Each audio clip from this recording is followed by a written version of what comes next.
has not been found to target disability. Speaking at the Global Disability Mini Summit in Nairobi, different stakeholders called for concrete action to remove systemic barriers that hinder persons with disabilities from fully participating in education, employment and governance. That use the marker, those that don't use them. Motari, who gave the remarks on behalf of the Cabinet Secretary for Labour and Social Protection, Cabinet Secretary Alfred Mutua, emphasized the need for a unified approach to disability inclusion. Ladies and gentlemen, to achieve effective disability inclusion across all sectors, it is essential for us to unite and concentrate on several key prerequisites: advocating for equality and non-discrimination, ensuring accessibility for persons with disabilities, providing inclusive services.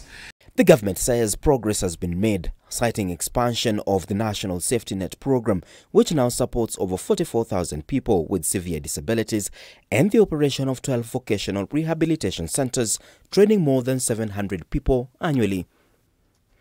Eva Njoroge, the acting CEO of the National Council for Persons with Disabilities, highlighted the gaps in tracking employment outcomes for learners with disabilities. Further, she stated that the mini-summit, which comes ahead of the major summit in Berlin, Germany this month, focused on evaluating both achievements and challenges in disability inclusion, facilitating stakeholder engagement, and formulating practical strategies to bridge existing gaps.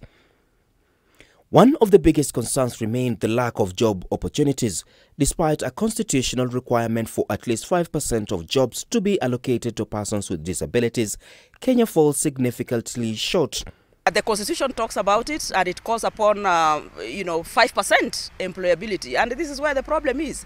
What we need to do as a country to ensure that persons with disabilities are employed, we will, in the near future, call out counties that do not comply with this provision of the Constitution. It is a legislative, requirement that 5% of any jobs, appointive, nominative, or whatever, must go to persons with disabilities. Another challenge raised is the lack of adequate data on disability. Stakeholders argue that official figure of 1.7% of the population is far lower than global estimates of 15 to 16%, impacting policy and service provision. Data on disability is a big gap all over, and in Kenya we've already disputed the current census that we have. We've disputed the numbers that we've been told, and to know, for any government, for you to plan, you need numbers. If the numbers are not accurate, you might not get the right program.